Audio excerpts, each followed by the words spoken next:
Hey guys, what's up? So as you can see, today we're going to be reviewing the Adidas Galaxy M running shoe. So first of all, how much does it cost and where do you get it from? So the number of retailers, I'm not so sure. I got mine from the Adidas website itself. I know where I live as well as an Adidas store, but I couldn't find any in stock when I had a look. So I'm not sure whether these are going to be discontinued or whatever, because I've just picked these up in the January sale for £20 with £4 delivery charge, and that was half price down from 40 to £40, I think it was. So first of all, just a bit of an overview of the shoe. So as you can see, looks very nice. Decent amount of grip on the bottom, nice colourful laces. That's mainly the main thing. It's nice and striking when you look at it. And as well as that, also on the appearance, I don't know if you can really tell from here, but the front bit is quite wide, so I have quite fat feet, and this is absolutely fine for mine. As well as that, it doesn't come with an insole, so in here at the moment I've got my orthotic insoles which I've purchased, so that's just something to bear in mind. I know if you're not in need of an orthotic insole and your feet aren't screwed like mine, you can just go pick up a nice cushiony insole from pretty much any running shoe, or probably any shoe shop actually. So now on to the pros of the running shoe. So obviously, first of all, price. It's incredibly cheap. At £20, if you can still get it in the sale, I think it's still on the website now if you have a quick look. Bear in mind this is January 2015. £20 is an absolute bargain for a running shoe. Not only that, it's one that I think looks good, and we're going to go into why I think it functions well. So a lot of shoes that I've used for kind of in the gym and whatnot are kind of quite flat-footed. They don't really work. The last pair I had was a pair of supported Asics shoes. They were all right, but they weren't heavy, but they felt quite heavy on the foot. These are nice and bouncy, and the actual, I think it's called, Adiprene there.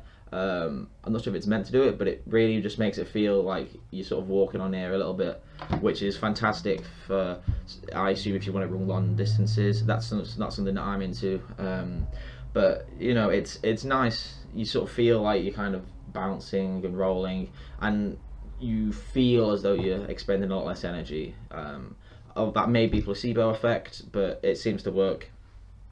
So now on to the gym, which is where most of our viewers will be wanting to know whether this works. So it's a kind of a mixed bag in the gym. So for running, as a beginner shoe, maybe intermediate could work, but as a beginner shoe, it's a very worthwhile shoe to get. I know at the moment it's a bit of fashion, so like I said, you could probably wear it out. But in the gym, there are some drawbacks. So what it is good for is it's good for running. You can do box jumps, burpees, anything on the core mats, as I like to call them. You can, obviously doing pull-ups and things, you're absolutely fine in. And I'd say for most exercises, it's reasonable. It's by no means terrible, but now we come to the drawback of in the gym, which is if you want to go on to using any heavy weight for any powerlifting or weightlifting lifts, then you come to an issue.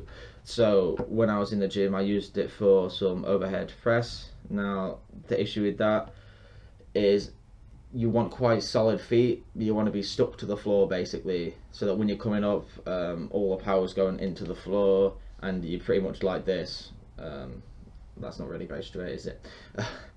But when wearing these, I actually, in the top sort of third of a rep, I was coming a little bit off balance, and I was kind of rolling forwards and having to take a couple of steps, which to me was a little bit embarrassing because it doesn't usually happen. But it's the shoe, because basically it's not entirely flat on the bottom, so this bit here kind of sticks out a little bit. It's fantastic for when you're running because it helps you move the balls of your feet, but when you're lifting, you probably do want a more flatter shoe. Also, on that note, I will be reviewing some Reebok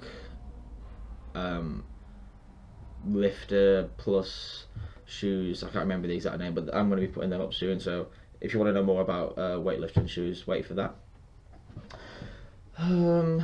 What else is there to really talk about? As you can probably tell, I'm a very big fan. I think they're good. Aesthetics is all kind of down to personal opinion. You can't quite tell them the thing, but the lace is also very much neon, which I'm a big fan of. Also, there's quite a number of different, I was going to say flavours, but colours. I can't remember all of them. I can't list them all off my head, but it's good for that. So my review is, if you want to do some running and you want to get started and you want a nice decent shoe, go for this. Bear in mind it's flat, so if you need any support, I wouldn't recommend these shoes. And again, you need to get some insoles. So like I said, I got some orthotic insoles for my I severely overpronate, so I'm fine with running in these. The second thing is, if you want to do any serious sort of powerlifting or weightlifting, these are not the shoes to use for that. So that's not to say not to get these shoes. You might just want to buy another pair of shoes depending on what you're doing in the gym. And if you want some that just look nice, go for them as well. So that's my review, guys. I hope you enjoyed it, and I'll see you guys later. So guys, remember, if you liked what you saw, hit the like button, and if you want to see more, hit the subscribe button. Check us out on Facebook and Twitter, and remember, as always, the blog www.enragedhypofitness.com. We'll see you guys there.